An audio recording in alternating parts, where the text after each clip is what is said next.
Então, hoje é um dia de agradecimento aos deputados e senadores, aos relatores que participaram na Câmara e no Senado. Porque o que está aprovado hoje, gente, o que está aprovado hoje é que quem entende de história e quem entende de política sabe que só é possível aprovar uma coisa dessa magnitude no regime autoritário. No regime democrático era humanamente impossível aprovar. Quando você tem um regime autoritário, que você tem uma imprensa castrada, que você tem um sindicalismo castrado, que você tem uma sociedade aprisionada pela censura, você pode fazer qualquer coisa. Mas fazer o que nós fizemos num regime democrático, com um Congresso onde o meu partido só tinha 70 deputados e 9 senadores. Fazer isso com imprensa livre, com sindicato livre e com empresário podendo falar o que quiser, demonstra, meu querido Pacheco, meu querido, Reginaldo, meu querido Eduardo Braga, que a democracia é a melhor forma de governança que existe no planeta Terra.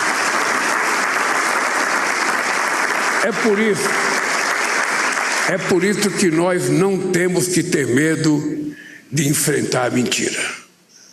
Nós não temos que ter nenhuma preocupação de enfrentar essas pessoas travestidas de político que, na verdade, tentaram dar um golpe nesse país dia 8 de janeiro de 2002. Nós não temos que ter medo de enfrentar as mentiras da fake news e nós não temos que ter medo de fazer o debate, fazer a disputa a cada dia, a cada minuto, a cada hora. Porque se a gente perde um sistema democrático que está correndo risco no mundo inteiro, a gente vai voltar a coisa que nós não queremos voltar, ao fascismo, ao nazismo e à violência e o desrespeito aos direitos humanos, à mulher, aos negros, aos pobres do mundo inteiro. Faz pensar que nesse momento de grande união do Poder Legislativo e do Poder Executivo para as importantes e relevantes entregas para a sociedade brasileira, há 2 conceitos, ministro Sidônio, que eu gostaria de destacar, que eu reputo absolutamente essenciais e fundamentais para esse momento do país. O primeiro conceito é o do trabalho. Enquanto alguns se ocupam de plantar desinformação, de plantar mentira, de ter a adesão a partir do discurso fácil de engajamento das redes sociais, há muitas pessoas nesse país trabalhando para que esse país resolva realmente os seus problemas. E trabalhando, ouvindo pessoas, estudando, se dedicando, perdendo noites de sono, no âmbito do Congresso Nacional, fazendo as audiências públicas, trabalhando efetivamente, colocando a mão na massa para entregar para a sociedade brasileira as concessões das rodovias, uma educação melhor através da proibição dos celulares nas escolas e do programa Pé de Meia. Eu, até agora, não tive nenhum problema de conviver com o Congresso que parecia adverso. Eu vi o Reginaldo elogiar o Pacheco aqui. Eu fiquei imaginando, só pode ser força da democracia. O Reginaldo elogiando o Pacheco, porque era impossível imaginar um petista elogiar o Pacheco. E isso não foi Isso não foi, sabe? O Reginaldo não fez isso de graça, é porque você conquistou, Pacheco. Você conquistou isso com o seu comportamento na relação com o governo federal, mesmo quando você está zangado. Você zangado e sorrindo, a gente consegue aprovar tudo com você. Então, eu acho, e tem mais ainda, essa semana nós já aprovamos a lei da dívida dos governadores, que é uma coisa que a gente deve, outra vez, ao Pacheco e ao Ministério da Fazenda, que foi uma coisa extraordinária, e os governadores, que são 5 maiores, que devem mais, que são ingratos, porque deviam estar agradecendo ao governo federal e ao Congresso Nacional, alguns fizeram crítica porque alguns não querem pagar, e a partir de agora vão pagar. Portanto, eu sou, aqui, apenas uma voz para dizer a vocês muito obrigado. Muito obrigado porque vocês tiveram coragem de enfrentar toda e qualquer tipo de adversidade, de enfrentar todo e qualquer tipo de mentira para garantir que o Brasil finalmente decidiu ser um país grande, um país desenvolvido, um país competitivo e um país que pode sair da miséria de país em via de desenvolvimento para se transformar num país grande. É importante você lembrar de que nós já fomos a 6ª economia do mundo. Caímos para a 12ª. Essa semana voltamos à 8ª economia do mundo. E daqui para frente, a gente tem que dizer alto e bom som. Os benefícios da política tributária, do ponto de vista do atendimento da sociedade, começará de verdade em 2007, quando ela vai começar a valer. E por que esse tempo? Esse tempo é para preparar a sociedade brasileira, os empresários, os investidores a se adequarem à nova ordem tributária desse país, para que a gente, quando começar a funcionar, a gente possa colher todos os frutos que nós plantamos em 2007. Tinha gente que dizia, mas não vai dar para aprovar em 2024. O Eduardo Braga, ele acha que não vai fazer, eu acho que não vai atender, a Câmara está difícil. E todos os obstáculos foram vencidos, todos. Portanto, eu sou muito grato a vocês. Mas pessoalmente, Beca, pessoalmente, a você e ao companheiro Fernando Haddad. Quando tudo parecia impossível, a gente via uma votação. E a sua abnegação, companheiro Padilha, e ao companheiro Jacques Wagner, que não está aqui, sabe, que também trabalharam, sabe, de uma forma extraordinariamente harmônica, para que a gente pudesse dar de presente a 213 milhões de brasileiros, finalmente, uma política tributária que garanta aos mais pobres pagar menos do que os mais ricos e garanta aos mais ricos ser justo no pagamento da política tributária desse país.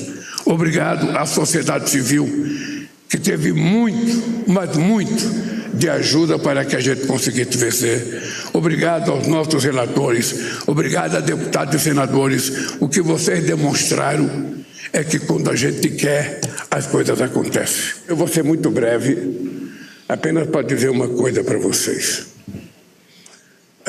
Quando a gente acredita que é possível fazer uma coisa, ela acontece.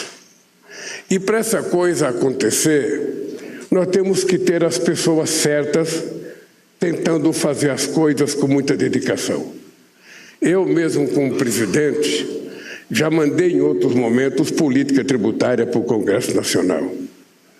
E eu lembro de uma de 2007, em abril de 2007, eu fui ao Congresso levar uma proposta de política tributária que tinha tido a aprovação de todas as confederações de empresários do Brasil, tinha tido a aprovação de todas as centrais sindicais brasileiras, tinha tido a aprovação de todos os líderes no Congresso Nacional e tinha tido a aprovação de 27 governadores. Na época não era o Alckmin de São Paulo, era o Serra, governador de São Paulo. E eu tinha uma preocupação muito grande com a escolha dos relatores. Não vou citar nome aqui, mas o dado concreto é que foi escolhido um relator que já passou a ter problema com os governadores, e o Serra, que tinha sido um fervoroso defensor da ideia nas reuniões, passou a ser o maior cidadão contra a reforma tributária, fazendo críticas ao comportamento de quem estava na relatoria. E eu acho que aconteceu agora uma coisa muito importante. Primeiro, um milagre aconteceu. Vocês não acreditam em milagre, mas eu, depois da batida na cabeça, estou acreditando em muitos milagres. Um milagre aconteceu aqui hoje, e aconteceu no comportamento da Câmara e do Senado. Quando eu fui eleito presidente em 2003, a coisa que mais se falava nas minhas costas era de que eu não iria conseguir governar o país e que eu não duraria um mandato sequer, porque nós seríamos um fracasso. Afinal de contas, era o primeiro torneiro mecânico a ser eleito presidente da história do Brasil, e o Brasil não estava acostumado com isso. O dado concreto é que as coisas deram certo e eu fui reeleito presidente da República. Agora, e fui eleito por causa de uma governança muito exitosa, por causa da equipe de governo que eu tinha e por causa também do comportamento do Congresso Nacional, que nos ajudou muito. Agora, quando eu fui eleito, o que eu mais ouvia era de que era impossível governar esse país num momento histórico em que o Congresso tinha roubado o poder do presidente da República, tinha roubado o orçamento do presidente da República e que era impossível governar porque a direita tinha eleito mais gente do que a esquerda. E o PT só chegou no Congresso Nacional com 70 deputados. A gente começou com 91 em 2002. Então, muita gente dizia, não vai ser possível governar, não vai ser possível fazer reforma tributária, não vai ser possível aprovar nada, porque o governo está muito minoritário. E veja a proeza da democracia. Veja a proeza da capacidade de diálogo. Veja a proeza de você conversar com os contra e com os favoráveis e com os neutros. Ou seja, nós começamos esse mandato aprovando uma coisa que ninguém imaginava que a gente pudesse aprovar, que foi a famosa PEC da transição. Ou seja, a gente não tinha dinheiro para governar o Brasil no próximo ano e tampouco a gente tinha ainda que pagar a dívida do outro governo que deixou. E nós conseguimos aprovar a PEC da transição, que nos deu fôlego para governar o país e aumentar, inclusive, recurso para o programa, de combate à pobreza e à miséria nesse país, da saúde e da educação. E depois o Haddad, falou, nós vamos aprovar a reforma agrária, eu vou me dedicar a isso. E graças à competência do ministro Haddad, que teve muita capacidade de montar uma secretaria do companheiro Beca, que já trabalhou comigo em 2003. O companheiro Beca, o Haddad montou uma secretaria especial, convidou o Beca. Eu pensava que pela capacidade do Beca ele estava ganhando um salário de uns R$200 mil, imaginava que ele estava ganhando um prêmio, no final do ano, daqueles de uns 2 milhões. Vocês sabem quanto ganha o Beca para fazer o trabalho que ele fez? R$14 mil por mês. Ou seja, ganhando R$14 mil por mês. Esse jovem saiu da sua função em São Paulo, saiu das suas consultorias, saiu das suas aulas e veio se dedicar de corpo e alma para ajudar o nosso governo a aprovar a política tributária. E nós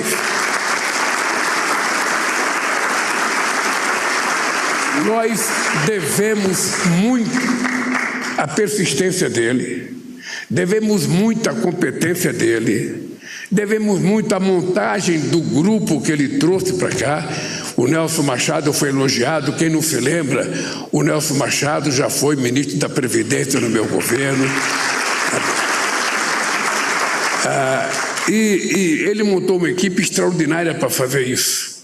Mas a gente deve isso ao Pacheco, deve isso ao Lira, deve isso ao Padilha, deve isso aos líderes dos deputados, que trabalharam, deve isso à Casa Civil, que trabalha incansavelmente para as coisas funcionar no governo.